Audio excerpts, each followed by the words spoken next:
비전구하고 말씀 전하겠습니다. 성경책 들고요, 꼭 이루어지기를 사모하는 마음으로, 기도하는 마음으로 외치겠습니다. 시작. 오직 전도로 부흥하는 교회, 십자가의 은혜, 성령 충만, 말씀 충만, 내 안에 예수님이 계십니다. 예수님을 전하겠습니다. 아멘. 오늘 저는 여러분과 함께 복을 나누어주는 진정한 젠틀맨 가문이 되려면 이라고 하는 제목으로 말씀의 은혜를 나누고자 합니다.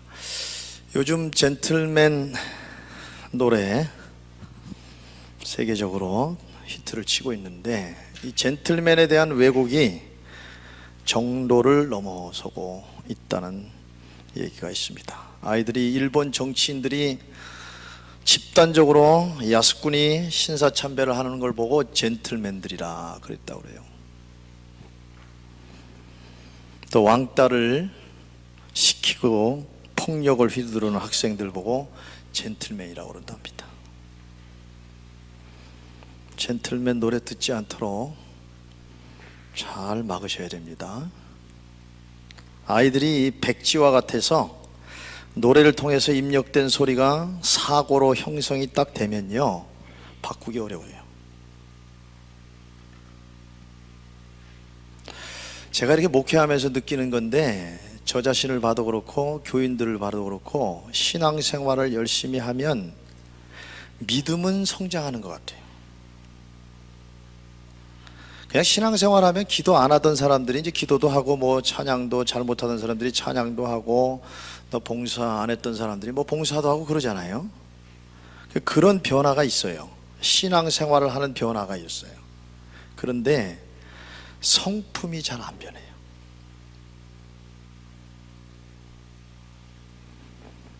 언젠가 어렸을 때부터 굳어진 성격이, 그 본인의 성격이 심각하다고 생각해 본 적도 없고, 그래서 변화가 안 됩니다.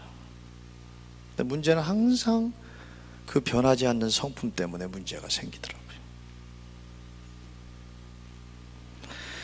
이 노래를 통해서 입력된 소리가 사고로 형성되면 바꾸기 어렵습니다. 이런 세속문화 속에서 신명기 6장의 말씀 붙들어야 됩니다. 부모된 여러분들이 날마다 은혜와 성령을 구하고 말씀을 읽고 묵상하면서 그 정도가 아니라 마음에 새기고, 그 정도가 아니라 자녀들에게 부지런히 앉았을 때든지 길에 행할 때든지 누웠을 때든지 말씀을 해석해 줌으로 말미암아 말씀 조기 교육을 통해서 아이들의 사고 구조가 성서적 사고 구조로 만들어 줘야 됩니다.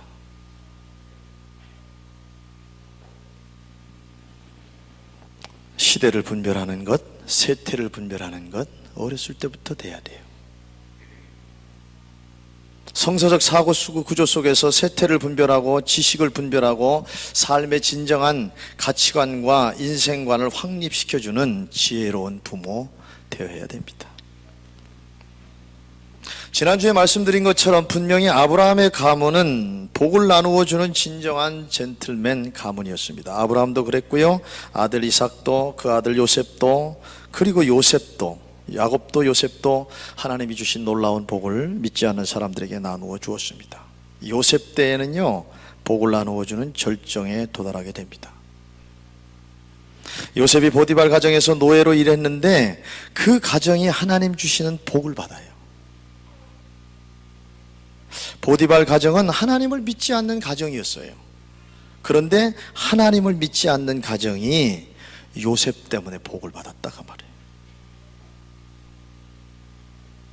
요셉이 감옥에 갔더니 감옥에 있는 사람들이 복을 받았고, 요셉이 왕궁에 갔더니 왕과 신하들이 복을 받고, 요셉이 애굽 나라의 총리가 되어서 나라 전체와 주변 나라까지 복을 받았어요. 오늘 저와 여러분의 가문도 이와 같이 복을 나누어 주는 가문 만드시기 위해서 하나님이 불러주셨다는 것, 하나님의 말씀의 입장에서 믿고 사시기를 바랍니다. 그렇다면 구체적으로 복을 나누어 주는 이 젠틀맨 가문이 되려면 어떻게 해야 될까요? 오늘 한 가지만 소개하려고 하는데, 요셉의 삶을 들여다보면 답을 얻을 수 있습니다. 창세기 39장 오늘 읽은 2절과 3절에 보니까 이렇게 기록되어 있습니다. 여호와께서 요셉과 함께 하심으로 그가 형통한 자가 되어 그 주인 애굽 사람의 집에 있으니 그 주인이 여호와께서 그와 함께 하심을 보며 또 여호와께서 그의 범사에 형통케 하심을 보았다라고 기록합니다. 누가 봤다고요? 주인이. 여호와께서 누구와? 요셉과 함께 하심을 봤다는 거예요. 여러분, 하나님이 함께 하신다라고 하는 것은 설교의 주장도 아니고 여러분이 삶을 살아가면서 주장이 아니에요. 주장한다고 하나님이 함께 하시는 것을 볼 수 있는 게 아닙니다. 믿지 않는 사람들이 볼 때 뭐예요? 저 사람 하나님이 함께 하시는 사람이다. 내가 그게 보인다. 이것이 하나님이 함께 하시는 겁니다.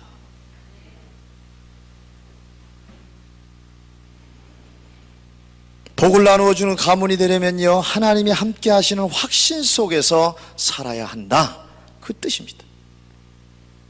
상식적인 얘기죠. 하나님이 함께 하셔야 복을 나누어 줄 수 있지 않아요? 하나님이 함께 하시지 않는데 어떻게 복을 나누어 줄 수 있겠습니까? 다시 한번 생각해 볼 필요가 있습니다. 하나님이 함께 하심을 누가 알았냐고요? 요셉 당사자만 안 것이 아니라 옆에서 지켜보는 하나님을 믿지 않은 보디발 장군도 알았다는 겁니다. 봤다는 거예요. 아주 간단한 메시지가 담겨 있죠. 하나님이 나와 함께 하심을 확신하기 시작할 때 복이 임한다는 겁니다. 하나님이 나와 함께 하심을 확신하기 시작할 때 문제가 해결된다는 거예요. 하나님이 나와 함께 하심을 확신하기 시작할 때 이제 놀라운 일들이 일어나기 시작한다는 거죠. 그렇다면 요셉은 어떻게 하나님께서 함께 하신다는 확신을 가지고 살 수 있었을까요? 지난 한 주간 하나님이 함께 하신다는 확신 속에 살았습니까? 어떻게 하면 하나님이 함께 하신다는 확신을 가지고 살 수 있을까요? 오늘 요셉을 보니까요, 하나님께서 꿈을 통해 요셉에게 보여주신 그 말씀 붙들고 살았기 때문입니다. 하나님께서 요셉에게 꿈을 통해 보여주신 말씀은 뭡니까? 어느 날 요셉이 꿈을 꾸는데 꿈속에서 형들과 함께 추수를 합니다. 꿈속에서요. 곡식을 저마다 이렇게 묶어두었는데 10명의 형들과 동생 베냐민이 묶어놓은 곡식들이 일어나서 요셉이 묶어놓은 곡식에게 그 곡식단에 절을 하는 거예요. 그리고 또 다시 꿈을 꾸는데 해와 달과 11별이 자기에게 절하는 꿈을 꾼 겁니다. 이 꿈을 꾸고 나서요, 요셉이 순진하게도 아주 정직하고 불의를 보고 참지 못하는 그런 성격이 있었던 요셉인데요, 그걸 형들에게 그대로 그 이야기를 들려줍니다. 꿈 얘기를 해줘요. 형들이 어떻게 해석했겠습니까? 누구나 가능한 해석이잖아요. 요셉이 장차 어떤 인물이 될 것이라고 하는 꿈이죠. 그렇죠? 부모와 형제도 결국은 요셉에게 절을 하게 되는 꿈. 그거 해석 못할 사람이 어디 있어요? 요셉이 장차 왕과 같은 자리에 앉게 될 것이다, 그 해석이죠. 하나님께서 꿈을 통해서 하나님의 말씀을 주신 것입니다. 아브라함에게 주신 말씀이 이루어질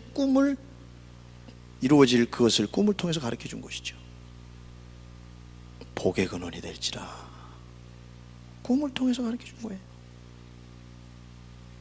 형들의 반응이 어떠했을까요? 그야말로 벌레 씹은 얼굴하고 못마땅하게 생각했죠. 기분 좋을 리 있겠습니까?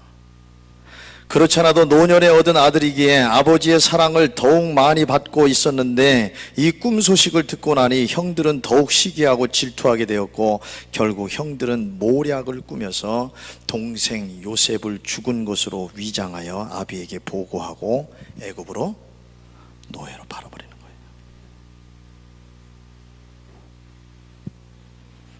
그래서 오늘 읽은 1절에 말씀해 보니까 애굽의 왕 바로의 신하 친위 대장 애굽 사람 보디발 장군의 가정에 팔려가서 종살이가 시작됩니다. 부모 형제와 고향을 떠나 외로운 타향살이가 시작된 겁니다. 이 대목에서 요셉이 하나님을 원망하고 형제들에 대해 한을 품을 수 있는 상황입니다.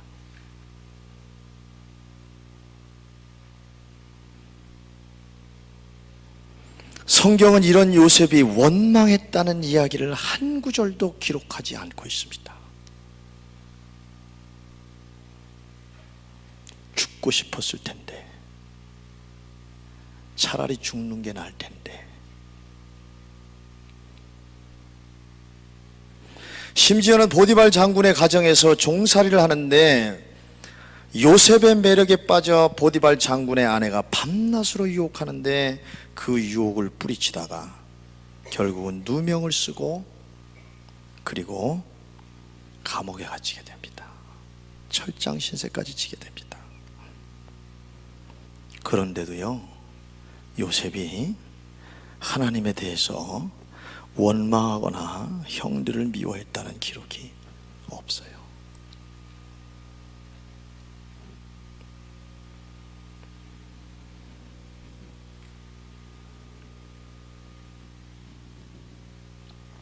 정말 요셉은 원망과 한을 품지 않았을까요?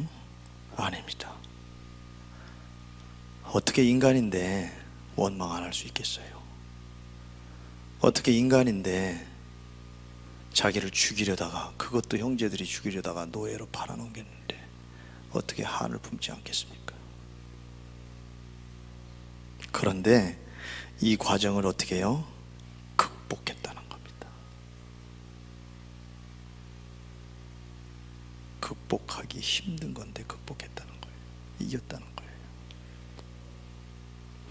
요셉이 직접적으로 원망하거나 한을 품었다는 기록은 없지만 요셉이 원망과 한을 극복했다는 것을 오랜 세월 지나서 형들을 애굽으로 초청하고 나서 형들을 만나서 다음과 같이 말한 것을 통해서 우리가 알 수는 있습니다.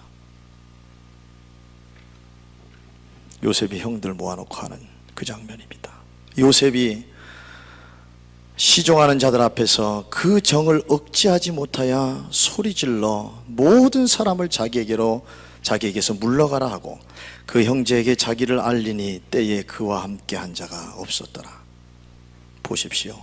요셉이 어떻게 했어요? 방성대곡하니 애굽 사람에게 다 들림에 바로의 궁중까지 다 들리더라.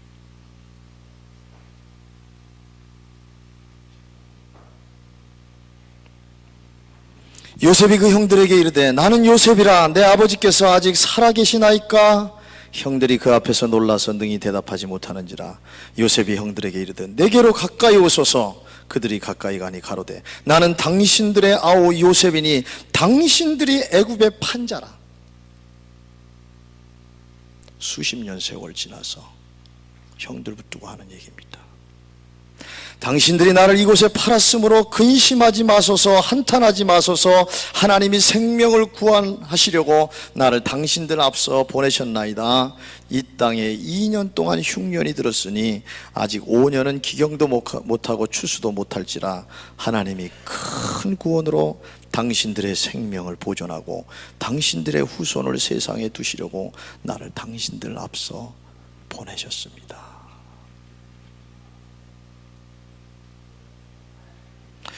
설교 준비하면서 이런 생각 잠깐 해봤어요. 요셉이 거칠어질 수 있는 그런 상황을 여러 번 겪었습니다.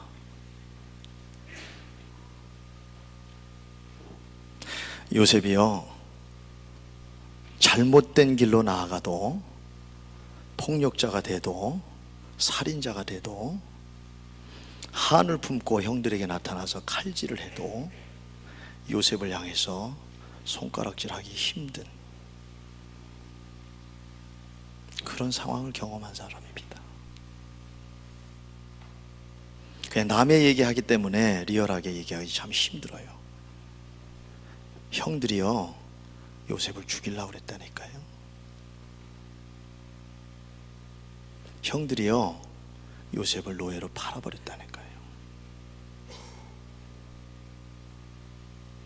보디발 장군은 내 아내의 유혹이 있을 때 어떻게 피했는지 알아요? 내가 하나님 앞에 있는데 어떻게 범죄하겠느냐고. 그래서 그 상황을 모면한 거예요. 그런데 뒤집어 썼어요. 누명을 썼어요. 그리고 감옥에 간 거예요. 이런 인생이 잘 될 수 있다고 생각합니까? 그런데 참 이상합니다. 요셉은 거칠어지지 않았다는 거예요. 그게 참 이해가 안 가요. 사람으로부터 받은 상처를 받으면 사람들이 거칠해집니다. 예민해집니다. 신경질적인 사람이 됩니다. 본인도 원하지 않는 성품으로 변화됩니다. 근데 요셉은 거칠지 않았어요. 그게 참 이해가 안 갑니다.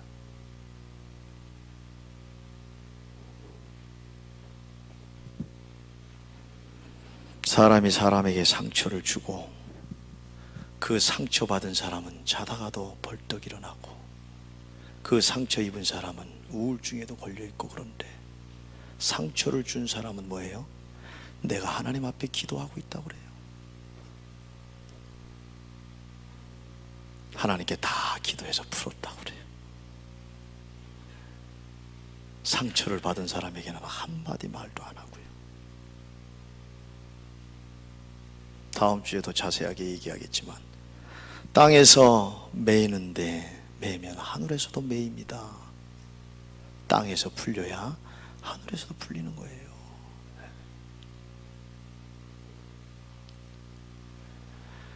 야곱 보십시오. 형 에서와 원수 관계잖아요. 20년 세월이 지나서 고향으로 돌아오는데 야복 강가에 딱 있지 않습니까? 야복 강가에서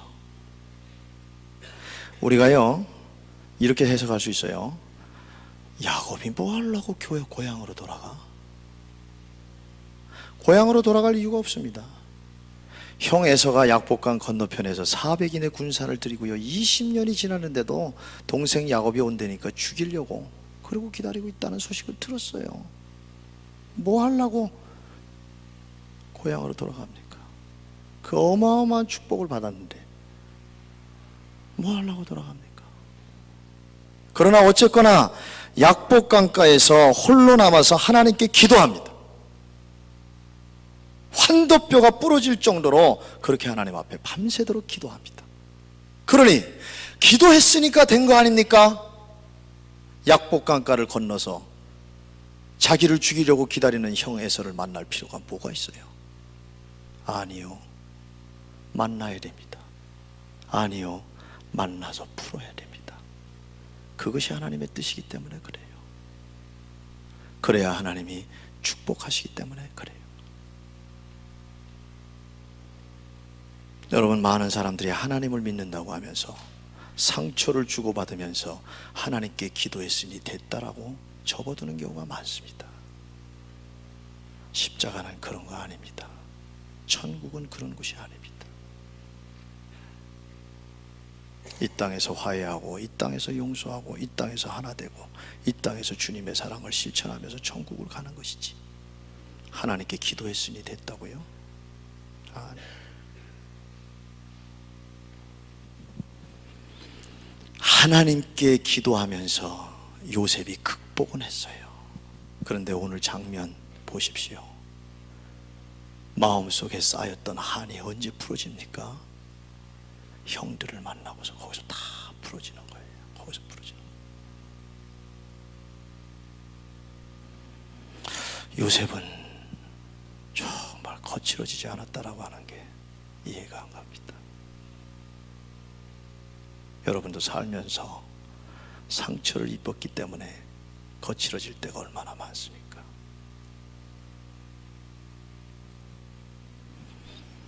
요셉은 분명 원망이 가득 찬 순간이 있었어요. 형들에게 복수하고 싶은 한을 품기도 했었습니다. 그런데 그 원망과 한을 극복했다는 거예요. 무엇을 통해서 극복한 겁니까? 하나님이 꿈을 통해 약속하신 말씀을 붙들었기 때문에 원망과 한을 극복할 수 있었다는 겁니다. 요셉이 형들의 시기와 질투와 모함에 의해 노예가 되고 누명을 쓰고 감옥에 갇히게 되었지만 한을 품고 사는 인생, 평생 그렇게 살 수 있었지만은 복수의 칼을 품고 사는 인생이 될 뻔했지만 그 꿈을 통해 하나님께서 주신 말씀을 붙들고 살았기 때문에 원망과 한은 마음에서 떠나가고 그 모든 과정을 어떻게 해석했다고요? 훈련과 연단의 과정으로 받아들였다는 겁니다. 당신들이 나를 이곳에 팔았으므로 근심하지 마소서, 한탄하지 마소서. 하나님이 생명을 구원하시려고 나를 당신들 앞서 보내었나이다.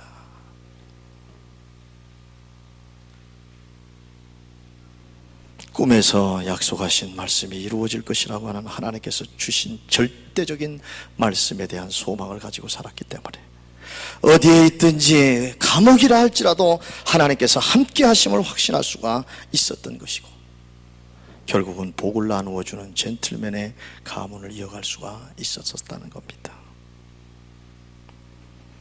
저와 여러분은 살면서 때로는 불평과 불만과 원망과 한이 있을 때가 있지 않습니까? 그런데 무엇이 그 불평과 불만과 원망을 극복하게 만들어 주었습니까? 자신에 대한 불평과 불만과 원망, 남편에 대한 혹은 아내에 대한 혹은 자녀에 대한 혹은 부모에 대한, 삼자에 대한, 심지어는 교회 안에서 그런 불평과 불만과 원망을 무엇으로 극복하셨습니까? 요셉을 통하여 하나님께서 말씀하십니다. 말씀을 붙들어라. 그러면 너희 극복하게 될 것이다. 히브리서 4장 12절의 말씀을 믿으면 좋겠어요. 하나님의 말씀은 살았고 운동력이 있어 좌우의 날쌘 어떤 검보다도 예리하여 혼과 영과 및 관절과 골수를 찔러 쪼개기까지 하며 또 마음의 생각과 뜻을 감찰한단 말이에요. 말씀이 수술하는 겁니다. 말씀이 내 혼을 수술해 주고요, 말씀이 내 영을 수술해 주고요, 말씀이 육체의 질병까지 수술해 준다는 말씀입니다. 하나님 말씀 붙드십시오. 그러면 모든 불평과 불만과 원망이 사라지기 시작할 겁니다. 하나님 말씀 붙드십시오. 그러면 복이 임하게 될 것이고 복을 나누어주는 하나님의 자녀가 될 것입니다. 말씀을 붙드는 가정 되시기 바랍니다. 그러면 복을 나누어주는 가문이 되기 시작할 것입니다.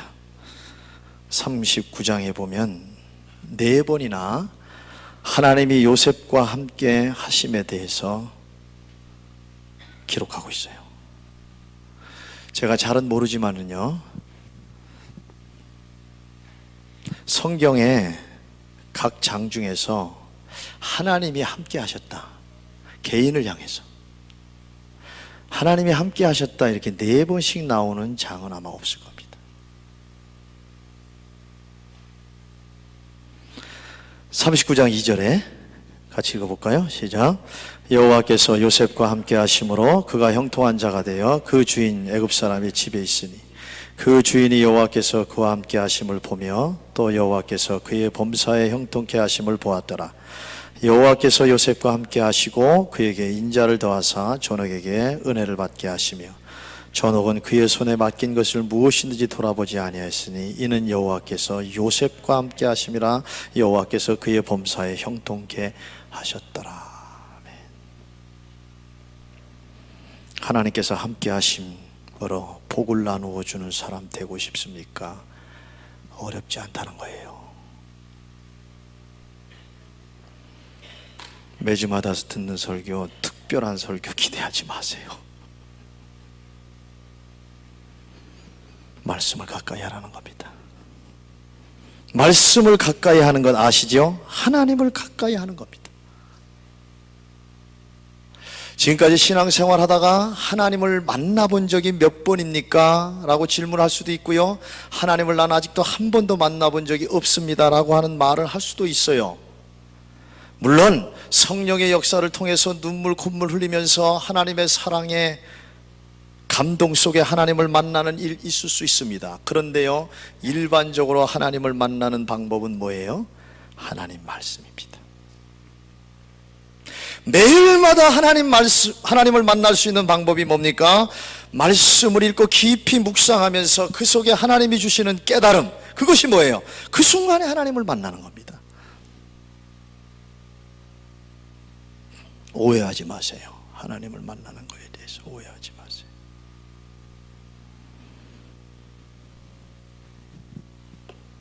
하나님의 말씀이 마음에 심겨져 말씀이 내 영혼과 육체를 지배해 가도록 깊이 묵상하는 시간 가지십시오. 그리고 말씀이 이루어지게 해달라고 기도하십시오.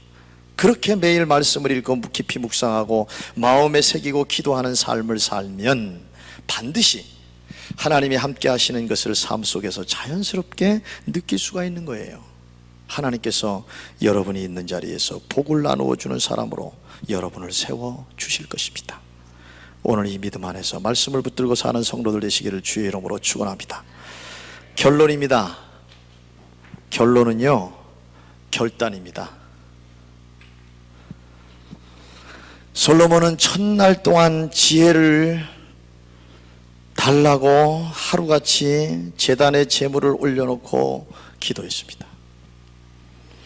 결국은 응답대로 오늘날까지 이어져 오는 지혜의 왕이 되었습니다.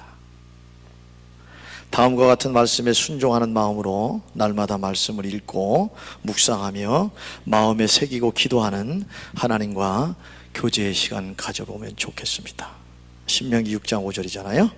너는 마음을 다하고 성품을 다하고 힘을 다하여 내 하나님 여호와를 사랑하라. 오늘날 내가 내게 명하는 이 말씀을 너는 마음에 새기고 내 자녀에게 부지런히 가르치며 집에 앉았을 때든지 길에 행할 때든지 누웠을 때든지 일어날 때든지 이 말씀을 강론할 것이며 너는 또 그것을 내 손목에 매어 기호를 삼으며 내 미간에 내붙여 표를 삼고요 또 내 집 문설주와 바깥문에 기록할지니라. 아멘. 오늘날 이스라엘 백성들 유태인들은 이렇게 합니다. 손목에 매어서 기호 삼고 미간에 붙여서 표를 삼고요 진분설주와 바깥문에 기록하면서 삽니다.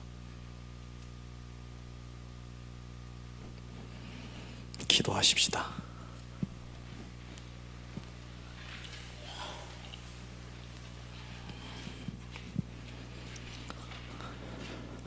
결단의 시간 가지면 좋겠습니다. 설교는 듣기에 좋으라고 하는 말 아닙니다. 아니, 듣기에 좋은 말 하는 것도 아닙니다. 설교는 정보를 들으려고 듣는 것도, 정보를 얻으려고 듣는 것도 아닙니다. 먹기에 결코 좋은 떡과 같지 않습니다. 설교는 하나님의 말씀대로 살라는 선포고요 권면이고 때로는 강권입니다. 그러므로 설교하는 자보다 더 중요한 사람은 결단하는 자입니다. 설교자도요 말씀대로 살면 아무것도 아니고 듣는 사람도 듣기만 하고 말씀대로 살지 않으면 아무것도 아닙니다. 오늘 설교의 요약은 아주 간단하지요. 말씀을 붙들고 살면 원망, 불평, 불만 극복하게 되고 말씀을 붙들고 살면 하나님께서 함께 하신다는 것을 삶의 어떤 상황 속에서도 경험할 수 있다는 겁니다. 말씀 붙들고 살면서 하나님께서 함께 하신다는 확신 속에 살기 시작하면 있는 자리에서 모든 사람에게 복을, 단순히 물질의 복만은 아니고요 여러분 주변에 있는 사람들에게 필요한 모든 복을 하나님으로부터 받아서 나누어 주는 사람 될 수 있다 말씀입니다. 말씀을 붙들기 위해 매일 말씀을 읽고 깨달은 것을 적고 마음에 새기고 기도하는 시간 가져야 됩니다. 여러분 사람에게 정보 들을 때에 그 정보 중요하다고 그러면 쓰지 않는 사람 어디 있어요? 다 쓰잖아요. 여러분 하나님의 말씀이 다 중요한데 그거 읽고 깨달았는데 그 말씀 어떻게 노트 안 합니까? 아니죠. 노트하면서 마음속에 새겨야죠. 지금까지 안 그랬다고요? 앞으로 하면 됩니다. 오늘 작정하는 시간 좀 가지면 좋겠어요. 첫날 동안 말씀을 읽고 묵상하겠습니다. 작정하면 어떨까요? 아니면 10분의 1 하나님 내가 100일만이라도 매일마다 말씀을 읽고 묵상하고 노트하고 그리고 그 말씀대로 살려고 기도하겠습니다. 표현이 그런데 웃기잖아요. 여러분들이 무엇을 기도 제목 삼습니까? 무엇이 하나님 앞에 기도하는 제목들입니까? 하나님의 말씀을 읽고 깨닫고 그 말씀대로 살겠습니다, 살게 해주옵소서, 그것이 기도 제목 돼야 되지 않습니까? 100일 동안 말씀을 읽고 묵상하며 깨닫고 그 말씀을 붙들고 기도한다라고 하면 100가지 기도 제목이 생기는 겁니다. 100일이 너무 길다고요? 그러면 40일 한번 작정해 보시죠. 모세는 40일도 기도했는데, 금식 기도했는데, 예수님도 40일씩이나 금식 기도까지 하셨는데, 말씀을 매일마다 읽고 묵상하고 40일 동안 깨달은 말씀 붙들고 한번 기도해 보겠습니다. 작정 좀 하시죠. 아니면 20일이라도, 아니면 다음 주 한 주간이라도, 주일날 오기 전까지 하나님 일주일 동안 말씀 내가 한번 읽고, 읽은 것뿐만 아니라 묵상하고 깨닫고 그 깨달은 말씀 붙들고 기도하고 그렇게 한번 씨름하면서 일주일 보내보겠습니다. 놀라운 일이 일어날 것 같지 않아요?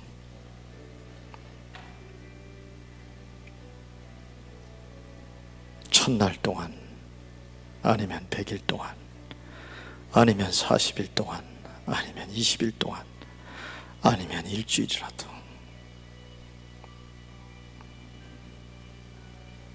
다른 모든 시간보다 말씀을 묵상하는 시간을 정해놓고 그렇게 한번 작정해 보시지요. 하나님이 그렇게 하라고 그러면서 신명기 26장 이하에 말씀하셨잖아요. 들어가도 복받고 나가도 복받고 하는 일이 복받고 자녀가 복받고 만나는 사람들이 복받는 일이 일어날 것이다. 신명기 6장처럼 하면.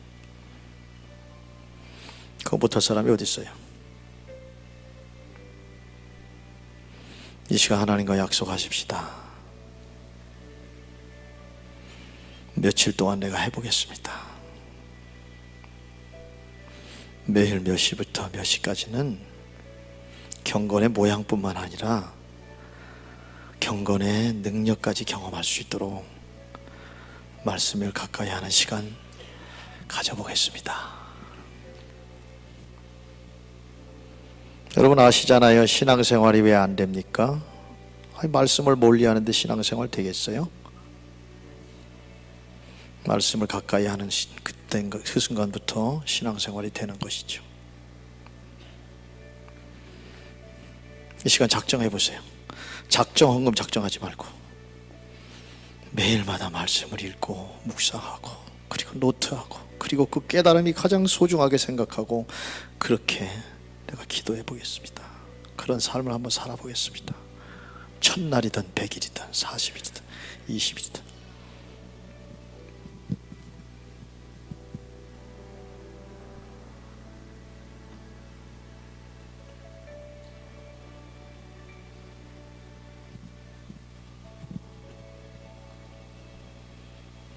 결단하셨죠? 정하셨죠? 첫날이나 100일이나 40일이나 20일이나 아니면 다음 주 한 주간이라도 다른 일 다 하고 시간 남으면 그런 거 말고요. 그 사람은 하나님 사랑하는 사람도 아니고 하나님 말씀 믿는 사람도 아닙니다. 첫날이든 100일이든 40일이든 20일이든 다음 주 한 주간만이라도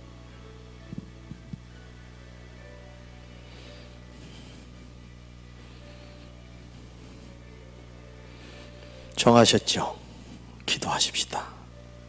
결단에 기도하십시다. 성령께서 역사하실 것입니다. 결단하십시다. 성령께서 역사하실 겁니다. 성령께서 말씀을 매일마다 읽고 묵상하고 그 말씀 깨달은 말씀 붙들고 기도의 자리로 인도하실 것입니다.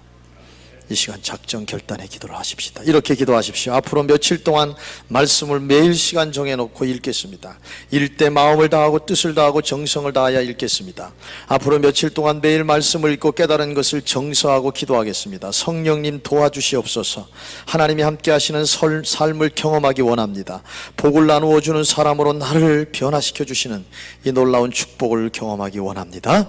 간절한 마음으로 할렐루야로 기도하며 하나님 앞에 나아가겠습니다.